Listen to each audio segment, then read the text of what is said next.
Olá, pastor César, a paz do Senhor.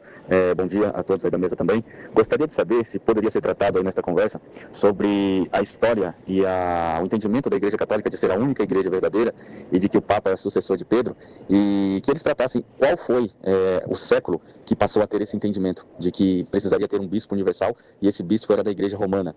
E como eles entendem o texto de Mateus 16, 18, que Pedro tem a chave, que a Pedro foi dada toda a autoridade, como que eles lidam teologicamente com essa questão. Obrigado, um abraço a todos. Banzoli. Bom, eu tenho inclusive um livro inteiro sobre isso, chamado A História Não Contada de Pedro, onde eu vou falar tudo sobre esses textos aí, se Pedro foi Papa, se Pedro foi Bispo de Roma, mas vamos resumir, né, brevemente isso, porque a gente não tem muito tempo aqui, que eu já vi relógio, né? Enfim, primeiro, Pedro foi Bispo de Roma. Primeiro, a gente não encontra Pedro sendo Bispo de Roma, nem sequer estando em Roma na Bíblia inteira. Você vai ver, por exemplo, em Atos dos Apóstolos, vai mostrar Pedro em tudo que é lugar, mas não mostra Pedro em Roma. Paulo vai escrever 4 cartas da prisão, inclusive, segundo Timóteo, que escreve lá no finalzinho da vida dele, e ele não menciona Pedro uma vez, ele fala, por exemplo, ele cita 4 pessoas, fala, esses são os únicos, justamente do mais importante, o Papa que teria fundado aquela igreja, né? É meio absurdo pensar assim, ou seja, você não encontra Pedro. A tradição cristã mais antiga vai falar que Pedro morreu em Roma, mas porque ele chegou, Orígenes, por exemplo, vai falar que Pedro pegou no Porto, na Bitínia, na Galácia, etc e tal, e no fim da vida ele vai lá pra Roma, onde ele vai ser martirizado, ou seja, a tradição vai falar que Pedro morreu em Roma, não que ele fundou aquela igreja, não no sentido de, ele pregou lá durante muito tempo, foi bispo daquela igreja, não, ele chegou lá no final da vida e ele foi martirizado. Paulo também é martirizado em Roma, ele nunca foi bispo de Roma, né, ele nunca foi papa também.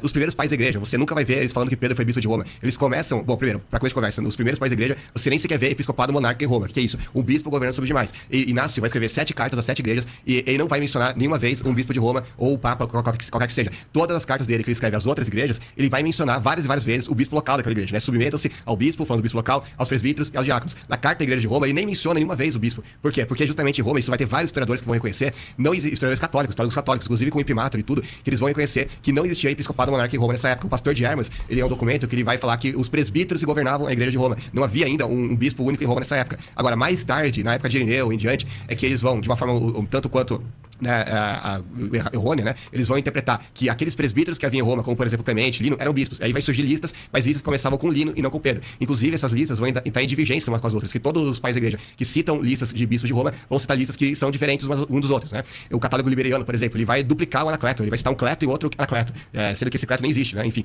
aí você vai ver Eusébio de Cesaré, ele vai falar que Lino foi designado como o primeiro bispo de Roma, ele vai citar Clemente como seu terceiro bispo, né? Ou seja, seguindo a lógica de que Lino foi o primeiro, Anacleto segundo, Clemente terceiro. Ele não vai dizer que, em momento nenhum, que Pedro foi bispo de Roma. Que mais? Aí você vai ter vários outros documentos que vão mostrar isso. Mateus 16, ele perguntou também quando que vai surgir isso. Gregório Magno escreveu lá no 7º século, ele vai falar que qualquer um que tiver a pretensão de dizer que é um Papa universal, ou seja, um bispo de bispos, é, em sua arrogância, o precursor do anticristo, ele vai dizer, né? Ou seja, o